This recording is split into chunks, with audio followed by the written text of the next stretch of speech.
Hello friends, आज है 20 जून 2020। चलिए शुरू करते हैं आज का करंट अफेयर। पहला प्रश्न है, संयुक्त राष्ट्र सुरक्षा परिषद में अस्थायी सदस्य के रूप में एशिया प्रशांत श्रेणी में किसने चुनाव जीता है?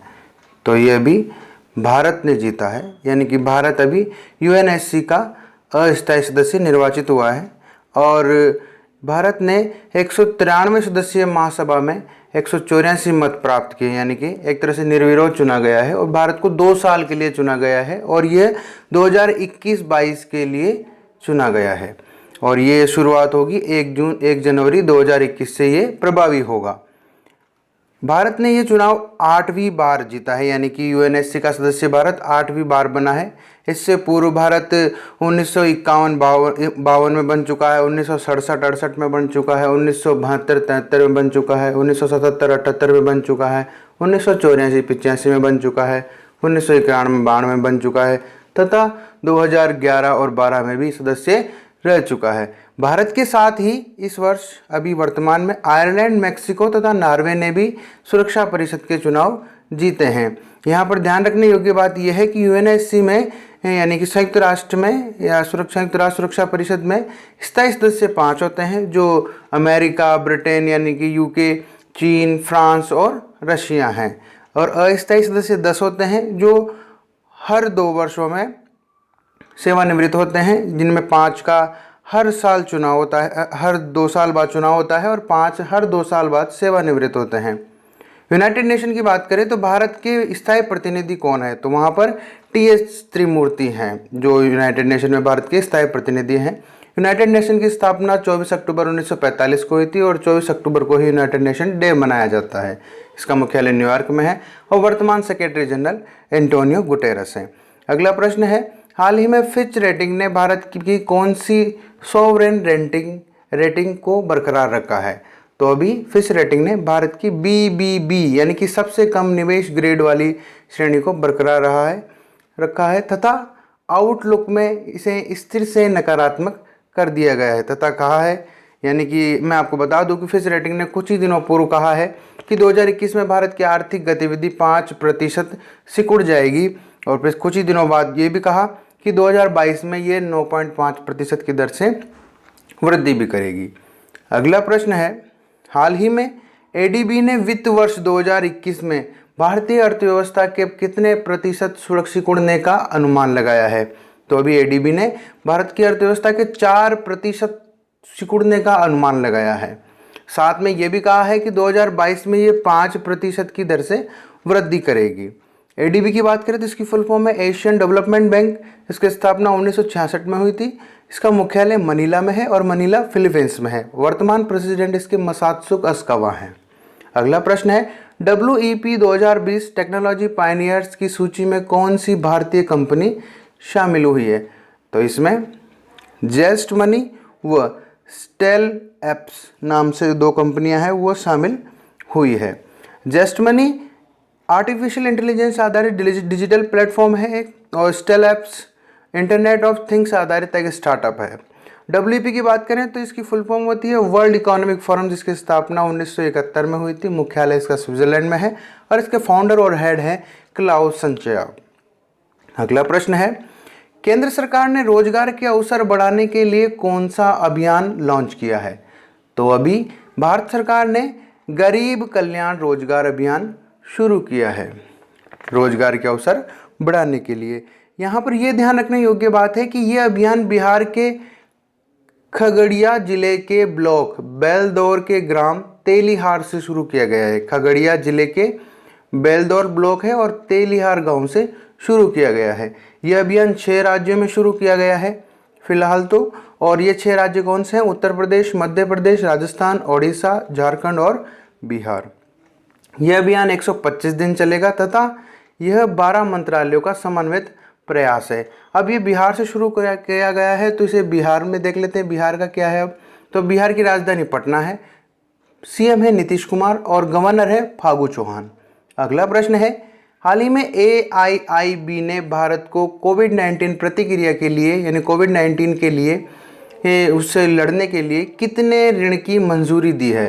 तो अभी AIIB ने $750 मिलियन की ऋण है उसे मंजूरी दी है, यानी कि 5,714 करोड़ रुपए इंडियन करेंसी होती है, इतने करोड़ रुपए की मंजूरी दी है ऋण के तौर पर। अब AIIB की बात करें तो इसकी फुल फॉर्म है एशियन इंफ्रास्ट्रक्चर इन्वेस्टमेंट बैंक। इसका मुख्यालय बीजिंग में है और अध्यक्ष जो है इसके जिन ली कुन हैं। अगला प्रश्न देखते हैं। हाल ही में देश के 21वें समग्र क्षेत्रीय केंद्र यानी CRC का उद्घाटन कहाँ किया गया है? तो ये किया गया है रांची में, झारखंड की राजधानी है रांची में किया गया है। और ये 21वां समग्र क्षेत्रीय केंद्र पूर्णतः दिव्यांगजनों के लिए समर्पित है।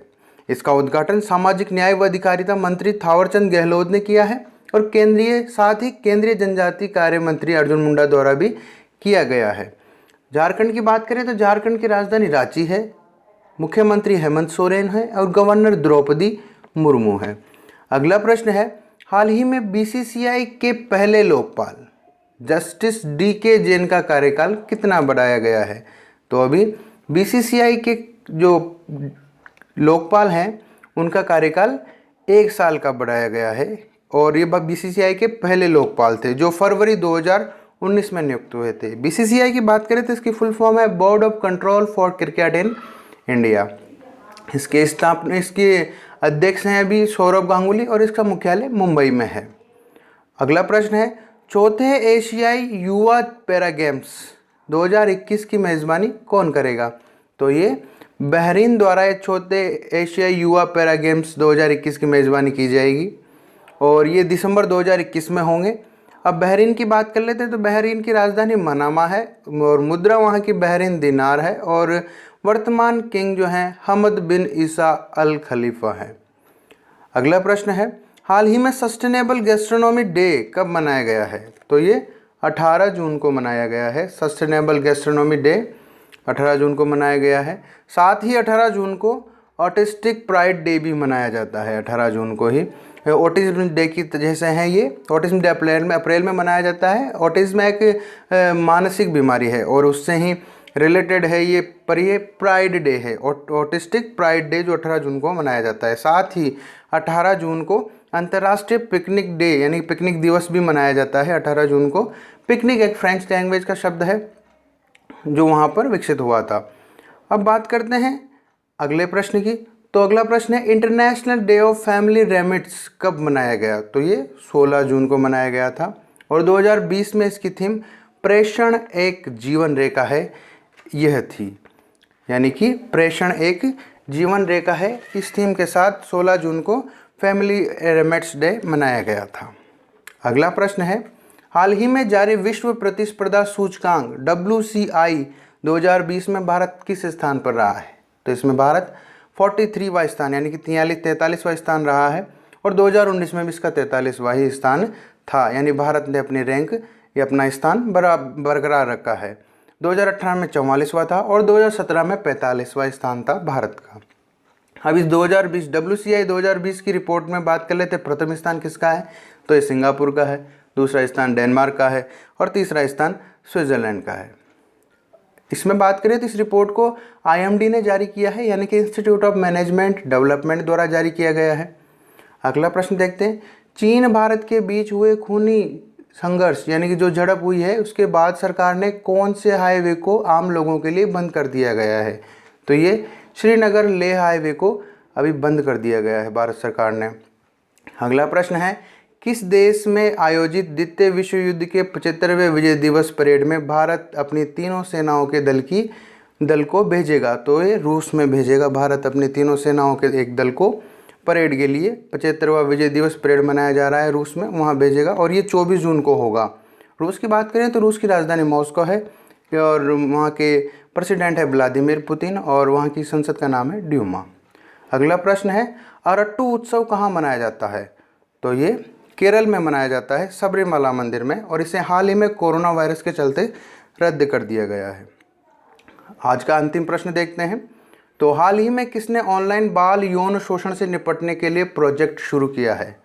तो अभी ऑनलाइन बाल यौन शोषण से निपटने के लिए फेसबुक ने एक प्रोजेक्ट शुरू किया है। अब देख लेते हैं पिछले सेशन का प्रश्न। तो पिछले सेशन में हमने आपसे प्रश्न पूछा था कि हाल ही में भारत चीनी सैनिकों के बीच हिंसक झड़प किस स्थान पर हुई है? तो ये हिंसक झड़प गलवान वैली में हुई है भारत और चीनी सैनिकों के बीच हिंसक झड़प, जिसमें 20 भारतीय सैनिकों की मृत्यु हुई है तथा 43 चीनी सैनिक हताहत हुए माने जाते हैं। अब देख लेते हैं आज का प्रश्न। तो आज का प्रश्न है, हाल ही में ऑपरेशन डेजर्ट चेज किस राज्य ने शुरू किया है? हाल ही में ऑपरेशन डेजर्ट चेज किस राज्य ने शुरू किया है? आपको इसका जवाब कमेंट बॉक्स में देना है। आपको हमारा वीडियो कैसा लगा? अच्छा लगा है तो लाइक करें, शेयर करें और हमारे चैनल को सब्सक्राइब करें। धन्यवाद। आपका दिन शुभ हो। जय हिंद, जय भारत।